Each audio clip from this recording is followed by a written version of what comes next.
Hello everyone, this is Defense Politics Asia, and this is the summary for the day of 383 to 384 for the 13th to 14th of March.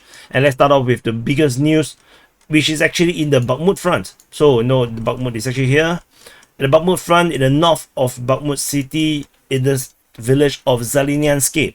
We have confirmed that the Russian forces have captured Zaliznyanske from the Ukrainian forces. So this is first reported by the Ukrainian pro-Ukrainian source Deep State UA, where they reported the enemy occupied Zaliznyanske.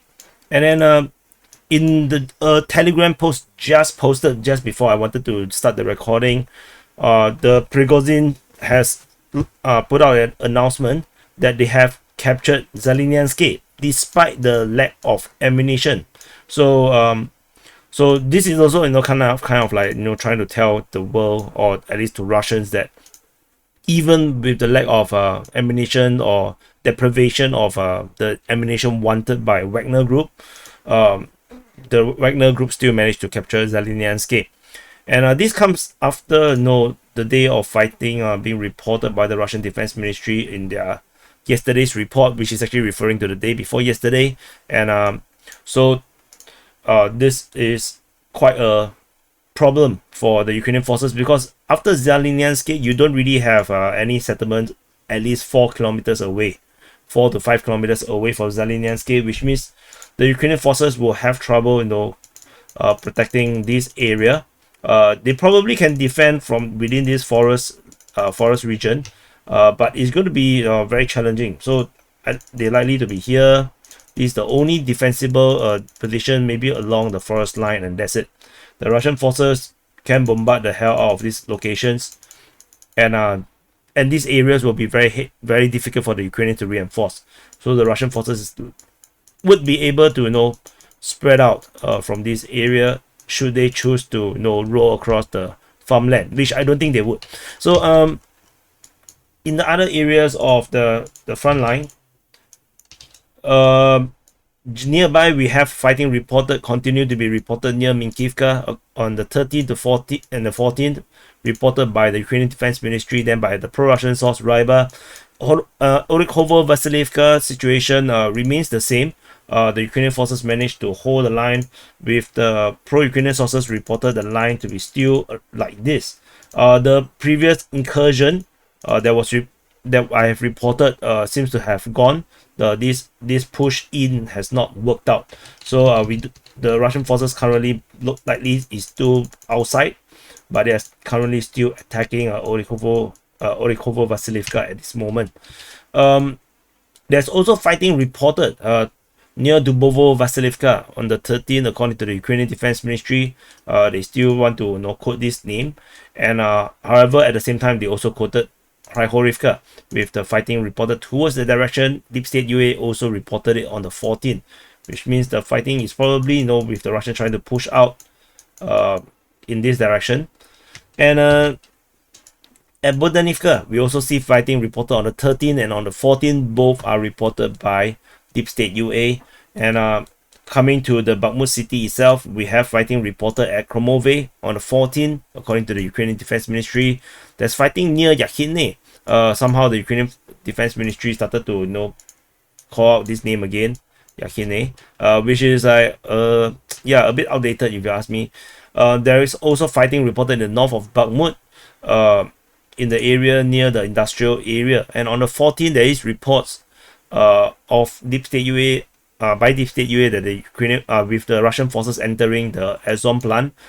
And there is this plant called the Vostok Mesh, which is actually this plant here has been captured by the Russian forces.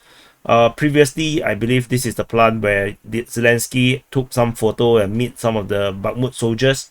So currently, the Russian forces is continue to make their push out from this plant, and situation is looking not very good for the Ukrainian forces, as some of the underground area tunnels or communication routes within this industrial plant region has been captured by the WAGNER forces, and currently they are still holding the line. And there is also updates from Deep State UA's mapping. The entire northeast of Bakhmut has been captured by the Russian forces. Previously, the front line was mapped something like this. The latest update is that the front line is now like this by the Ukrainian pro-Ukrainian mapping. So which means the Russian forces have either pushed in and captured all this area, or the Ukrainian forces have withdrawn entirely from trying to defend this area. And currently the Ukrainian forces is likely to be holding up the line along this forest line with all these buildings around here as their last line of defense. The entire area between Bakhmutovka River and this forest line looks not very safe for any forces to just cross across. So I don't think the Russian forces will do any penetration from this side. Unlikely to be the case. And Ukrainian Defense Ministry only reported fighting at Bakhmut. They did not mention much of other things. And in the south, we have fighting reported still at the south Bakhmut. And then there is also fighting in the southwest of Bakhmut. Of significance is that the road, the Kherson Street, has been captured. Part of it has been captured by the Russian forces, and the salience now developed in this area looks pretty significant, because now this main highway will be threatened as the Russian forces is just nearby. The distance between this highway and the salient is merely 500 meters. In the closest point, I think it's even shorter than that. I think it's only like 300 meters plus. This is reported by the Deep State UA, the pro-Ukrainian source, on the 13th, and on the 14th, this is actually echoed by Surya Maps. So this situation here is not very good, which means at this rate, this road will not be able to use. The Ukrainian forces will have to go northward and go down by the small road again. Previously, they could have taken this road out, but now, yeah, it doesn't look like it's possible. Anyway, away from the Bakhmut city itself, on the Ivanivske region, the pro-Ukrainian mapping shows a very huge gray zone around Ivanivske. The gray zone has been expanding, so now it's this big. Previously, it was only just this big, and this zone has been expanding outwards from their mapping.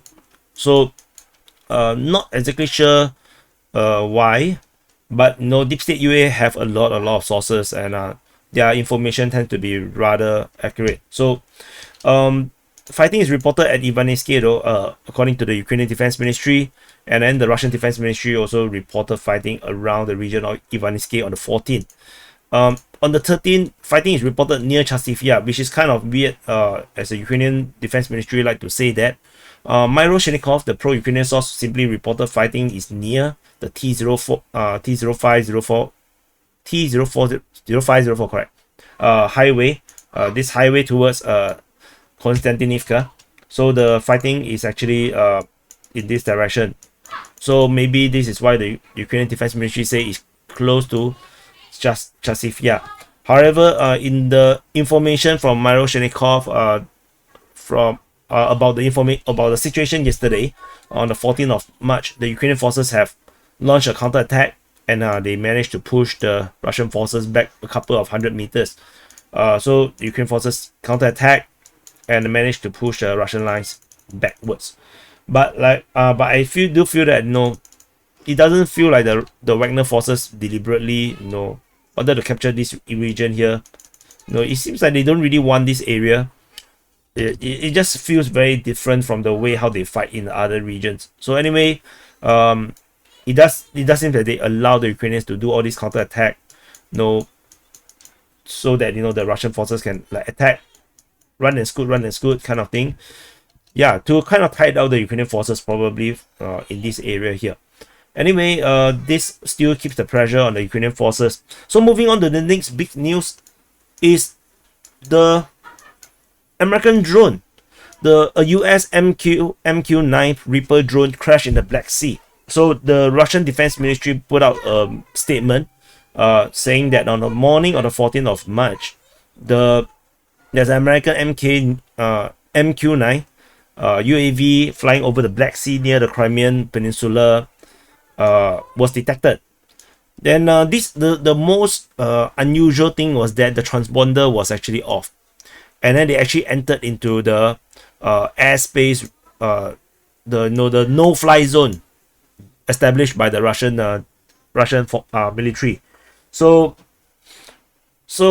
as a result, because the transponder is off and then they fly into the no-fly zone established by the Russian military, fighter jets is scrambled to intercept the drone.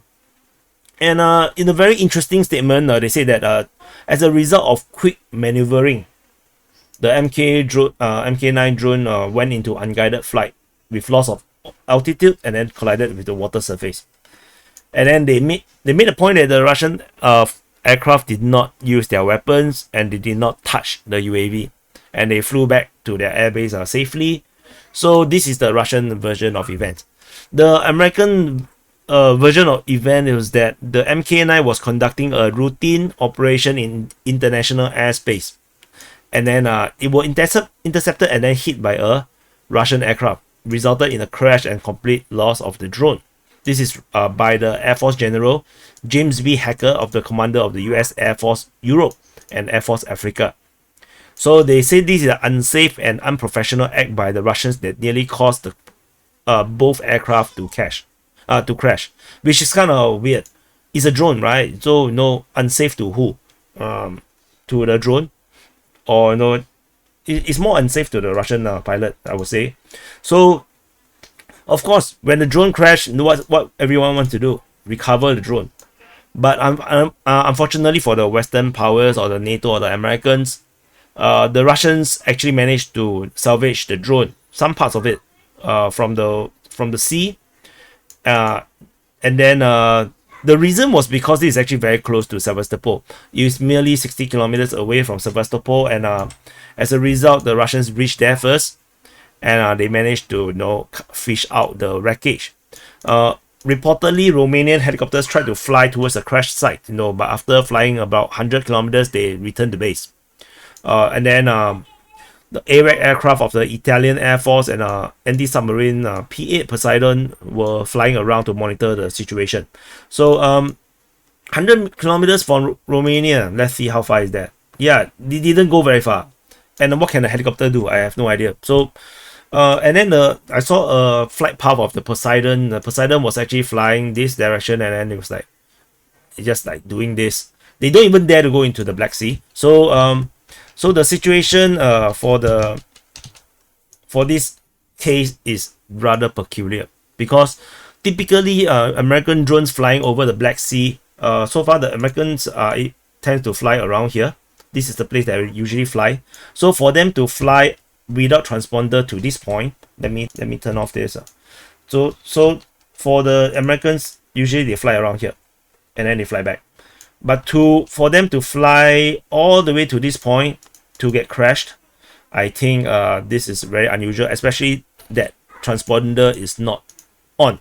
And so I can't understand. Usually when the drones actually, when the American drones fly around here, the Russian Air Force do not scramble. Like I can tell you for a fact, they don't scramble for this kind of all these NATO aircraft flying around the Black Sea. But for this drone, for them to scramble, suggests that the drone actually really went into the Russian airspace and resulted in a reaction. And I won't be surprised the Russians actually shoot it down. There's a story that I read was that the Russians actually the Russian plane went in front of the drone and released fuel to kind of disrupt the drone and cause it to crash, which I thought sounds ridiculous. I don't think it's that easy to fly in front of a drone and then release fuel. So moving on to the next interesting big news is Southern Front at Kherson region. Reportedly by pro-Russian source Ryba, Russian reconnaissance group, or I would say in English term we call them the commandos, conducted attacks on the Ukrainian position within the city, and as a result, curfew is now imposed in the city to try to find all these saboteurs. So fighting is actually reported in Kherson. This is actually very unusual because usually it is the Ukrainians that actually try to cross over to the southern side and actually try to cause sabotage. But we rarely hear the Russians actually penetrating to the north to cause sabotage within the Ukrainian territory. This is actually something very, very new. I have never seen this before, at least not on this front. On the Sumy-Chernihiv border, yes. Kharkiv border, yes, but not this region. So this is actually very unusual. Moving on to the next big front line is actually at the Avdiivka Front. At the Avdiivka Front, we have a lot of fighting within this region. Frontline have not really changed much in this area here. But I will report as per usual. There's fighting reported at Nevelske, according to Deep State UA, and then by the Ukrainian Defense Ministry. There's fighting reported at Pervomayske, according to the Ukrainian Defense Ministry, on both days, 13 to 14. Interestingly, the Ukrainian Defense Ministry dropped the name Netelove. I spelled wrong here, Netelove, and this is actually contradiction to the Pervomayske one. So I believe that the reason why they actually called this name is actually because the Russian forces do have a control over the northern area, and they are probably attacking this area, while the Russian forces in this area is pushing this area.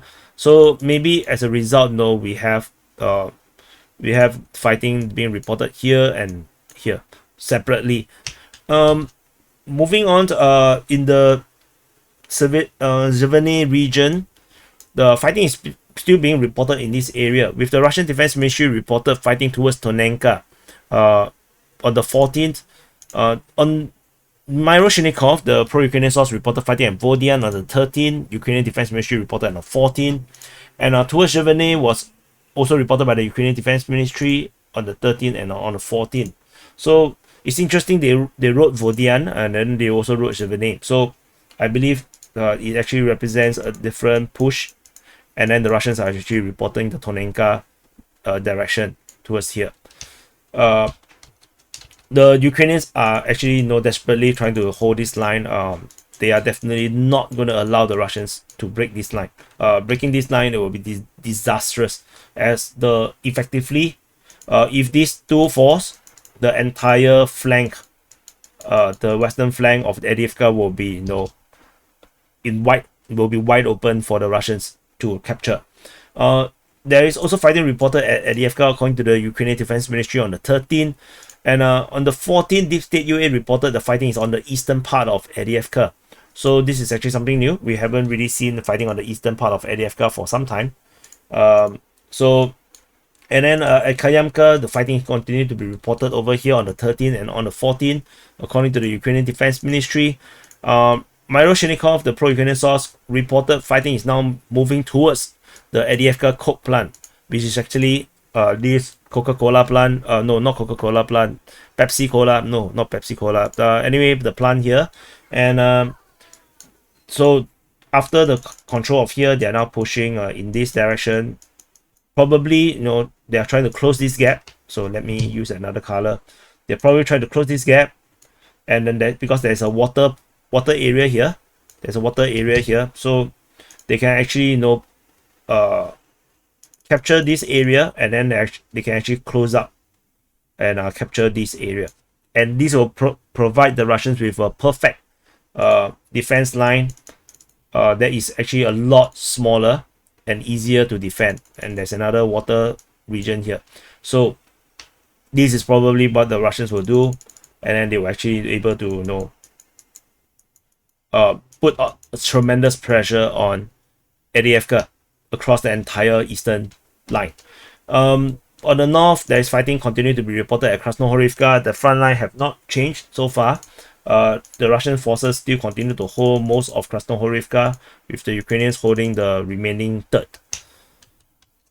In the north, Novokalinove also reported fighting on the 14th, according to the Ukrainian Defense Ministry. And that's all from the Avdiivka front. There is geolocation of Russian forces at this location, but it's not significant because this is already a known location that is captured by the Russians months ago, half a year ago even. And moving on to the Donetsk Front, or the Marinka Voleda Front, there is shelling reported at Preshestivka. and Voleda. And there's fighting reported at Voleda, according to the Ukrainian Defense Ministry, on the 13th. Novo Mikhailivka saw fighting on the 13th and the 14th, according to the Ukrainian Defense Ministry. We have also updated the Ukrainian lines to around here. Mainly, the difference is Solotke is confirmed to be under Russian control. Deep State US mapping mapped Russian forces to have control over Solotke. This has been a conflicted town. It has been very complicated because the Ukrainian Defense Ministry used to say this might be under their control since September, and I just decided to give a check on the Deep State US mapping to see whether they still claim control over this region, and they don't. So fighting is reported at Marinka on both days, on the 13th and on the 14th, reported by Ryba and the Ukrainian Defense Ministry. Boyeda saw fighting on the 13th and on the 14th, both reported by the Ukrainian Defense Ministry as well. So situation at this region continues to be mainly on the western part of Donetsk City. This is still the main push by the Russian forces in this area here. This push here is not reported by any Russian sources, so I don't think the Voleda one is true. It's probably just bombardment. And over at the Zaporizhzhia region, we have some interesting situation. The Russian Defense Ministry simply reported fighting in multiple locations. They have reported fighting at Poltavka, Uspenivka, Hoyapole, and Shebaki.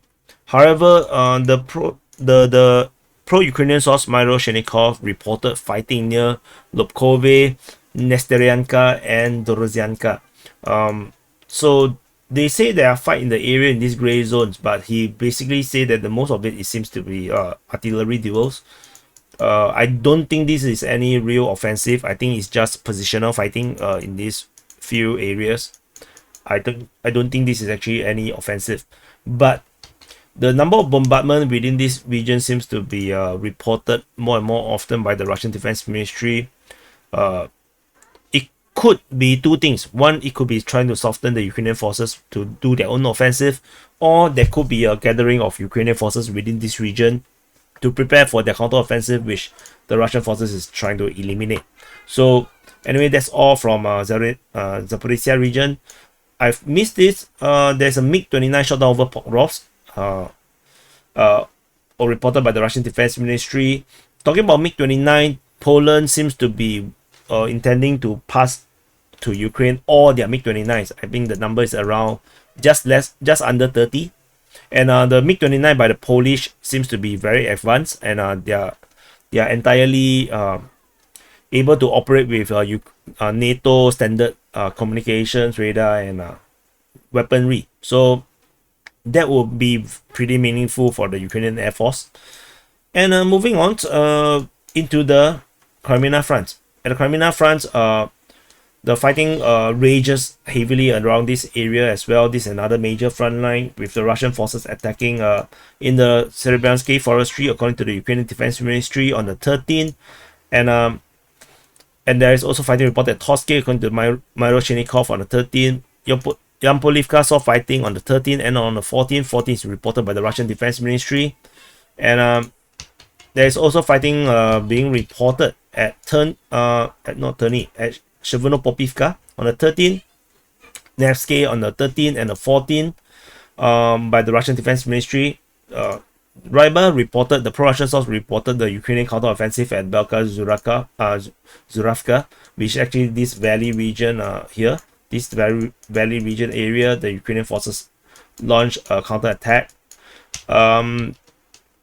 But the Ryba reported that the counterattack have not been successful. Fighting is also reported at Ploshchanka, according to Myro Shenikov, and then by Deep State UA. The Russian Defense Ministry mainly reported the shelling at Nevsky on the 13th and Terny on the 13th, and Dibrova on the 13th. So that's all from the Kreminna Front. And over at the Siversk Front, we have fighting continuing to be reported at Bilohorivka on the Luhansk region by the Ukrainian Defense Ministry on the 13th and the 14th. Russian Defense Ministry reported shelling at Horivka on the 13th. Fighting is reported at Velkom Okanyamska Bakhmut is actually very weird because it's actually not here. Bakhmut is actually here or here. So there's actually this small village here. This is actually Bakhmut actually. It's actually not this area. The naming actually is wrong. So it's actually this small little town. And the Ukrainian Defense Ministry reported Bakhmut. I believe maybe there is some truth to it because the front line is actually in between Bakhmut and Bakhmut. So yeah, but the fighting also not sure is if the Russians are actually pushing in this direction. Yeah, anyway, this is what it is. Fighting is reported near Berestove, according to the Ukrainian Defense Ministry. And then at Rezdolivka, Maroshenikov reported fighting around this region. There is also fighting reported at Vasyukivka, which I didn't report just now, on the 13th by the Ukrainian Defense Ministry. That's all from the Siversk Front. And moving on to the final area, which is actually the Svetove Kupiansk region.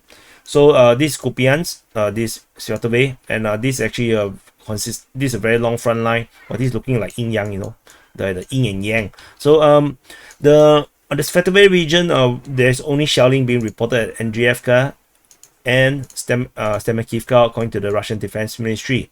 And over at the Kupiansk region, it's a bit more complicated. There's shelling reported at Komalny and Kaislivka.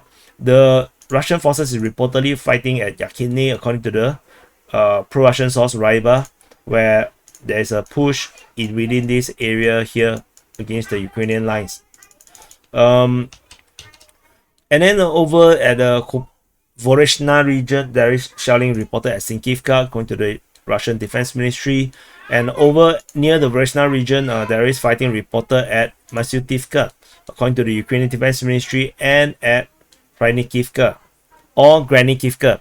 So some people in the comments say that you shouldn't pronounce it a H. It's always a G.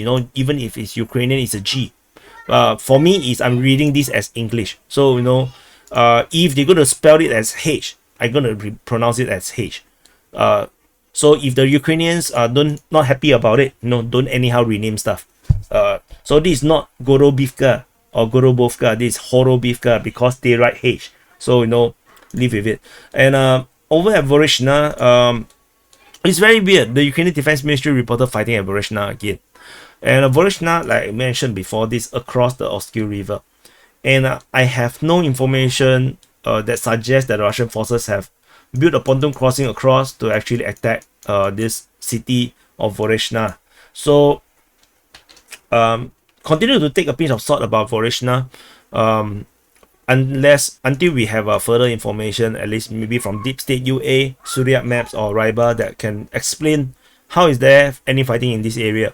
None of these sources reported fighting at Voreshna. So we're gonna monitor and see how this goes. So anyway, one more information. There is a report near the border of the Russian Ukrainian border in the Chernihiv region, Sumy region, where there is accumulation of Ukrainian forces near or at the location of Uralove. And this is actually very near to the border. Is merely 18 kilometers, 20 kilometers. So yeah, this is just simply reported by the pro-Russian source Ryba. So I just map it in. Yeah, it seems like they are still continue to put forces on the border. So just in case you guys do not know, no fighting around this area doesn't mean there's no Ukrainian forces deployed in those regions. Yeah, and that's it. Do press the like button if you are new to this channel. Subscribe. Even if you are already a existing DPA army soldier, you have to subscribe to this channel. This is a different channel from the main channel. Press the subscribe button and do share it with your friends and family and contacts who might be interested. In fact, just share it on your social media. And this is the summary for the day of 383 to 384 for the 13th to 14th of March. My tongue today is a little bit tongue-tied. Yeah, feeling a bit tired and thirsty. Yeah, maybe I watched too much of this TikTok dance by this Pokemon, Ukrainian Pokemon soldier girl thingy. Anyway, very thirsty, and I'll see you in the next update.